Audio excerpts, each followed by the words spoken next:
Conversas vazadas mostram que Mauro Cid foi coagido a acusar Bolsonaro para agradar o STF. Revoltado, Moraes mandou prender Cid de madrugada, mas recuou. Se a delação cair, cai também a farsa. E agora, Xandão?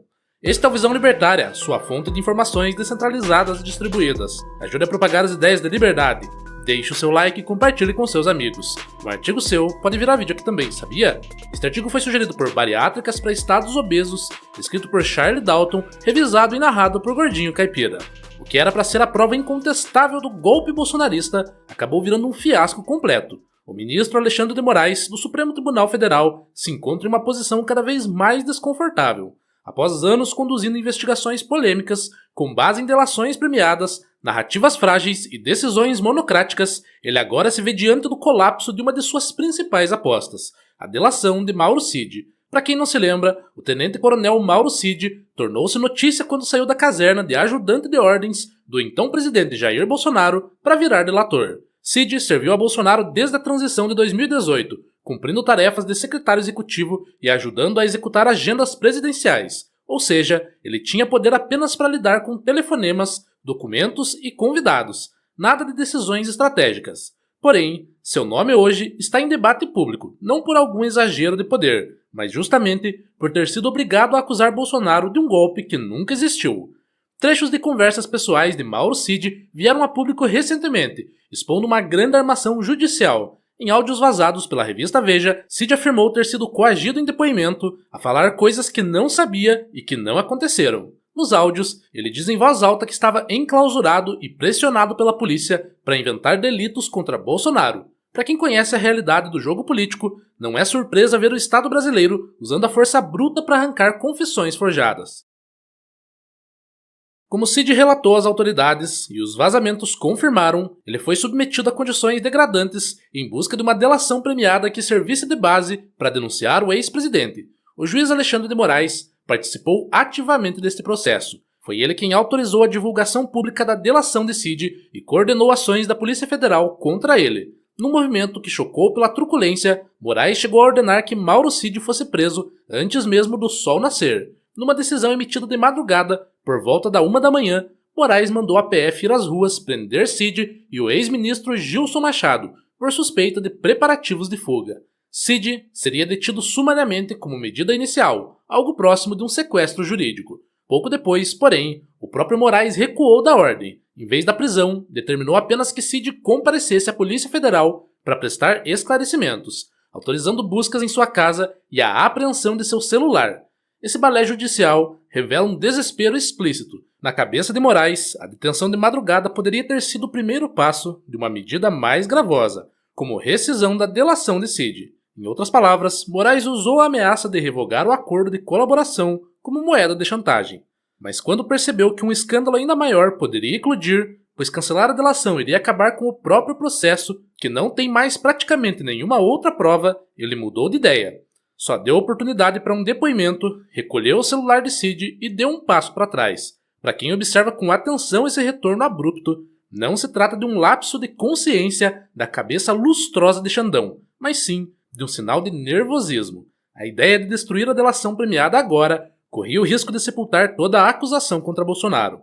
A perplexidade maior vem do fato de que esse processo todo se baseia em acusações que soam cada vez mais sem pé nem cabeça. Afinal, qual foi exatamente o golpe armado por Bolsonaro? Ele deixou o poder pacífica e legalmente quando entregou a faixa, mesmo que não pessoalmente, a Lula em 1º de janeiro de 2023. Foi até os Estados Unidos antes da posse e monitorou tudo de lá. A transição ocorreu sob as vistas do mundo inteiro, sem tropas marchando, sem protestos armados da sua parte. Como destacou o vice-presidente Hamilton Mourão, tudo vai ficar tranquilo e calmo no país até a posse do presidente Lula. E assim foi. Nada de intervenção militar, nenhum complô efetivado. Logo, acusar Bolsonaro de golpe depois de sua saída tranquila do poder é algo que beira o ridículo. Não é só entre libertários ou conservadores que isso soa absurdo. No relatório final da CPI distrital dos atos antidemocráticos em Brasília, ficou claro que não há provas concretas de golpe em janeiro de 2023. O documento afirma categoricamente, abre aspas, não foram produzidas evidências sólidas ou informações concretas que apoiem a alegação de que o ex-presidente tenha planejado ou executado um golpe de Estado no Brasil. Fecha aspas. O relator da CPI recomendou, aliás, que qualquer debate sobre conspirações fosse tratado com ceticismo e baseado em dados verificáveis, evitando teorias infundadas. Em outras palavras, até investigadores do Congresso do DF concluíram que a narrativa conspiratória contra Bolsonaro não conta com nenhuma prova. O ex-presidente contestou as eleições à sua maneira, duvidou do resultado, como é normal, fazerem os candidatos derrotados em praticamente toda a eleição. Expressou sua desconfiança em relação à urna eletrônica, mas nada disso configura uma tentativa de golpe. Questionar os resultados das eleições e fazer críticas ao sistema eleitoral é perfeitamente lícito. Do lado de fora do país, esses choques políticos brasileiros também não pareceram normais. O próprio governo dos Estados Unidos sinalizou que Moraes está agindo totalmente fora dos ritos esperados no direito. Em maio de 2025, o secretário de Estado Marco Rubio disse que o Departamento de Estado americano avalia seriamente impor sanções a Moraes sob a Lei Magnitsky, que pune violações de direitos humanos. O senador Rubio afirmou que há grande possibilidade de Moraes sofrer algum tipo de punição americana. Isso depois de membros do Congresso republicano apontarem o alarmante declínio dos direitos humanos no Brasil e citarem censura generalizada e perseguição política promovidas por Moraes. Segundo o membro da Câmara dos Representantes dos Estados Unidos, Corey Mills, trata-se de uma perseguição contra toda a oposição, incluindo jornalistas e cidadãos comuns. A empresa Trump Media, de propriedade do presidente americano, e a plataforma Rumble moveram uma ação conjunta nos Estados Unidos contra Alexandre de Moraes. As duas alegam que o ministro violou a primeira emenda dos Estados Unidos ao emitir ordens secretas de censura extraterritorial contra usuários e empresas americanas. Na petição, acusam Moraes de ter extrapolado sua autoridade e de agir além do escopo de sua autoridade legal ao aplicar leis brasileiras de liberdade de expressão em solo norte-americano. Essa acusação aponta para um flagrante autoritarismo. O juiz brasileiro seria tão preso em sua convicção de ter razão que teria tentado impor suas ordens lá fora. Não contente em censurar críticos e opositores no Brasil, quis fazer o mesmo nos Estados Unidos, acreditando que tinha autoridade para emitir suas ordens arbitrárias no mundo todo.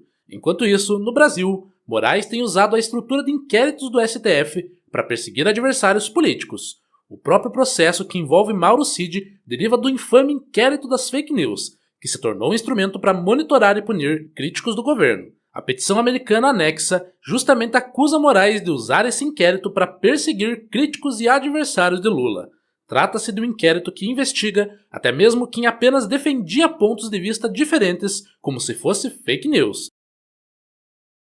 Todos esses fatos e acontecimentos deixam claro: Moraes não está apenas julgando casos, ele age como se fosse um xerife moral, impondo sua vontade sobre opiniões e informações. No lugar de defender a Constituição, o papel que a legislação brasileira atribui ao STF, o Supremo, sob Moraes, virou um instrumento de censura. Ele bloqueou o acesso de milhões de brasileiros à plataforma americana X, antigo Twitter, instaurou multas e sanções contra redes sociais que não colaborarem totalmente com seu inquérito e ainda requisitou dados de militantes e políticos sem nenhuma justificativa plausível. Essas medidas autoritárias foram criticadas até por juízes brasileiros. Parte do próprio STF considerou que Moraes extrapolou ao suspender o X. E agora, parece que finalmente seu castelo de cartas começa a cair.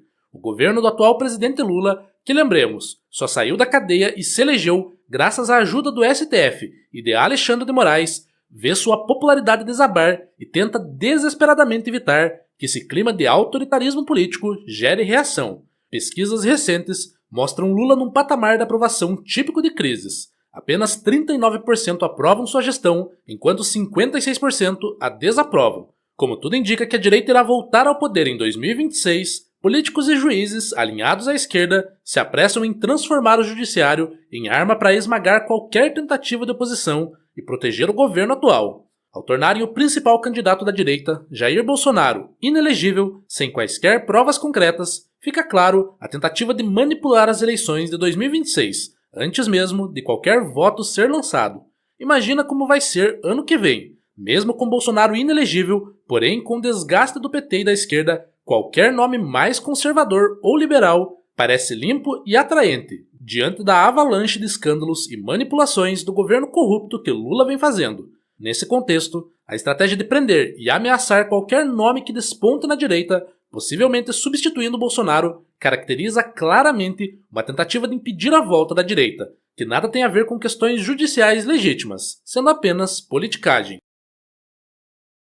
E de quem é a culpa? A raiz do problema está na própria estrutura do Estado. O que se vê é que a justiça estatal só tem justiça no nome, mas se trata de guerra política travada pelo monopólio estatal da coerção. Cada episódio recente, a prisão relâmpago, a delação forjada, a censura a plataformas, é mais um sinal de que o poder centrado leva ao abuso. O Estado, com seus juízes vitalícios e polícias sem freio, não segue nem a lei que ele próprio criou. Manda prender e arrebentar, revoga direitos, persegue e silencia opositores. A solução, portanto, não está em endurecer as leis, que são sempre ignoradas quando convém, ou dar mais poderes aos procuradores, que usarão tais poderes contra o cidadão comum e opositores do governo, mas sim em enfraquecer esse monstro institucional. Em uma sociedade livre, questionar o governo não seria crime, mas no Brasil atual, discordar se tornou ameaça à democracia. Por isso, clamamos pela liberdade.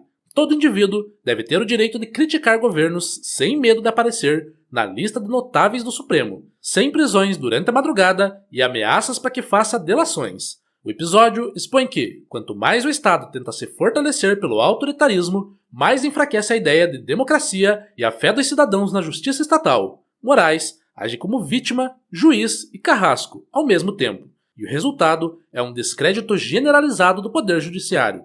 Por essas e outras, reforçamos nossa crítica firme à máfia estatal e expomos o uso político e arbitrário do STF. Nós, que prezamos pela liberdade, sabemos que a ameaça maior vem de dentro das instituições que dizem nos proteger, mas que usam essa mentira para nos censurar e amordaçar. Conforme o Estado brasileiro continua nessa escalada autoritária, só restam dois caminhos: deslegitimar essa força pelo debate aberto e a construção de alternativas fora do sistema estatal. A crise provocada por Alexandre de Moraes é reflexo de um sistema podre, que se sustenta em chantagem e retaliação. As engrenagens da opressão não descansam. Se um delator falha, monta-se outro inquérito, e o povo paga o pato, vivendo sob o medo de que um dia, qualquer um de nós, podemos ser o próximo Cid, coagido, algemado, humilhado, sem chance de defesa. O castelo de cartas de Moraes está ruindo. Que ele leve junto o mito da justiça estatal, e que das cinzas surja algo novo, mais justo, mais livre, mais humano. Obrigado pela audiência. Este é um canal colaborativo. Participe você também. Cadastre-se agora mesmo no nosso site visãolibertaria.com e envie os seus artigos por lá. Os colaboradores recebem recompensas em Bitcoin. Inscreva-se no canal e clique no botão da campainha para ser avisado de novos vídeos. Até a próxima!